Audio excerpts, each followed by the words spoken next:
शेख अब्दुल हक साहब मुहद्दिस देलवी शेख मुहक्किक रहमतुल्लाह अलैह फरमाते हैं अल्लाह ने अकल के 1000 हिस्से किए हैं और 999 हिस्से अकल अल्लाह ने अपने रसूल को अता फरमाई है सल्लल्लाहु ताला अलैहि वसल्लम।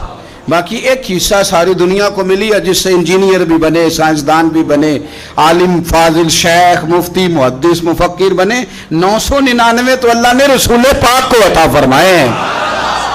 तो जिनके पास इतना शऊर है वहां से शऊर लेना चाहिए, कहीं और जाना चाहिए?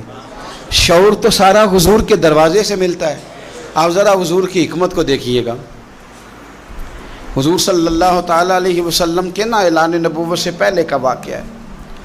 कुरैश मक्का ने जब तामीर किया ना खाना काबा, तो वो ना चूँकि बात बात पे लड़ पड़ते थे और मेरा कबीला आगे जाएगा, मैं आगे बढ़ूंगा, ये बड़ा मसला है। ये आज भी कई ख़ानदानों में है। हमें सबसे पहले पूछो, हमें आगे लगाओ, हमारी चौधराहट का ऐलान करो, हमें बड़ा तस्लीम करो।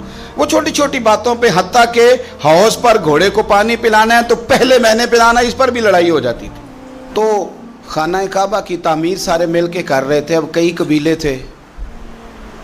खाना काबा मुकम्मल हो गया तो आपको पता है तवाफ़ शुरू भी हजर अस्वद से होता है, ख़त्म भी हजर अस्वद पे होता है।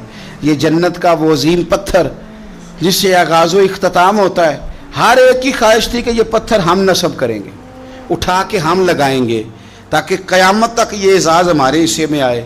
अब उन्होंने इसके लिए तैयारी कर ली। कबीला अब्दुद्दार के लोगों ने तो इस तरह किया कि नौजवान भी जमा कर लिए, तलवारें भी इकट्ठी कर ली कि जिस कीमत पे भी हमें ये काम करना पड़ा, नस्ब हमने करना है पत्थर। एक प्याले में खून रख के उस पर हाथ डाल के उन्होंने कस्में भी उठा ली कि हम ये काम करेंगे। हर कबीला यही कह रहा था। और जब बात बड़ी बढ़ गई ना, तो अबू उमैया बिन मुगीरा एक सियाना आदमी था। वो कहने लगा यार लड़ो ना, एक तरीका होता है ना किसी चीज़ को भी हल करने का। उसने कहा यार इस तरह करो, एक मसला इस तरह करके ना हल कर लें। एक बात मैं ना बताऊं, आपस में ना लड़ो।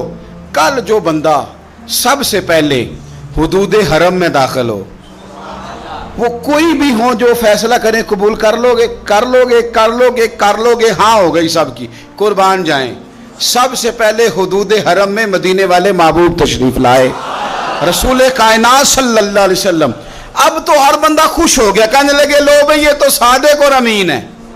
असीर दुश्मन की चाह में भी, मुखालिफों की निगाह में भी अमी है, सादिक है, मोतबर है, मेरा पैगंबर अजीम तर है। नबी पाक सल्लल्लाहु अलैहि वसल्लम तशरीफ लाए। उन्होंने कहा जी आप जो फैसला भी करें कबूल है। आप बता दें कौन सा कबीला हजर अस्वद उठा के, बाकी खाना काबा की तामीर मुकम्मल हो गई, हजर अस्वद कौन सा कबीला लगाए। पहले तय कर लिया था जो हुजूर फैसला करेंगे सबको कबूल होगा। अब अगर हुजूर एक के हक में फैसला कर देते तो तैयार थे ना बाकी कबूल करने को।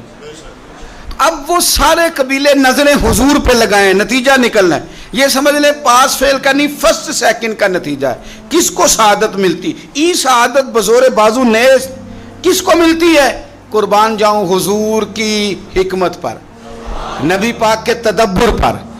अब एक को भी अगर हुजूर कहते तो लगा दे तो बाकी वादा कर चुके थे मानेंगे, पर यार परेशानी तो होती है ना कि हम सेकंड आ गए, थर्ड आ गए। अब ये सब चाह रहे थे शहादत लेना, तो रसूल पाक ने ना चादर बिछाई, हजर अस्वद उठा के रखा, फरमाया लड़ो ना, सारे ये एक एक कोने से चादर पकड़ लो, कुर्बान जाएं। सब ने उठा लिया और उठा के ऐन उस जगह ले आए जहाँ नस्ब करना था। हुजूर ने अपने दस्त मुबारक से पकड़ा, वहां लगा दिया।